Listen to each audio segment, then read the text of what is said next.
Госпожо, бихте ли се представили? Аз се казвам Мила Иванова Самуилова от село Помен, Русенско. Кого лекувахме с теб? Лекувахме дъщеря ми Феня Самуилова. Да. Като беше малка, бяха паднали върху нея бяха паднали рафтове. Така? И се беше ударила в главата.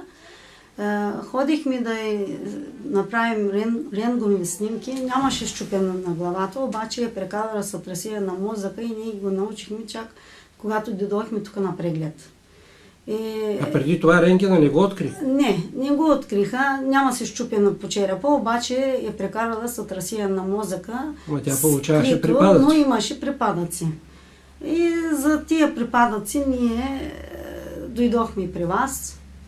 Така? И вие ни дадохте маските за главата, ние ги използвахме.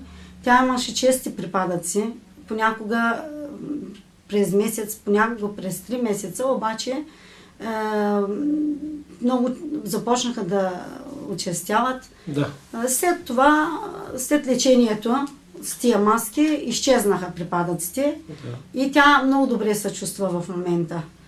Колко години минаха от тогава? 1 година. Вече няма припадъци? Няма припадъци.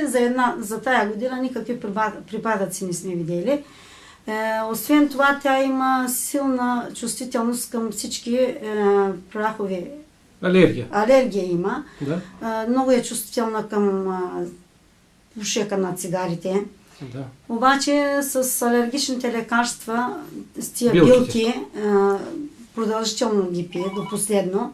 И се оправи. Сега в момента няма никакви оплаквания. По-рано имаше силна кашлица, задушаваш се, имаше оток по очите, имаше сълзотечение, течение през носа, сърбеж по кожата, обаче всичко изчезна. Всичко се оправи? Оправи се и в момента се чувства много добре. Ние искаме още един път тия вилки за по-трайно лечение, за по-трайно здравословно състояние. И ви благодарим много от сърце, че ни помогнахте в тия трудни моменти.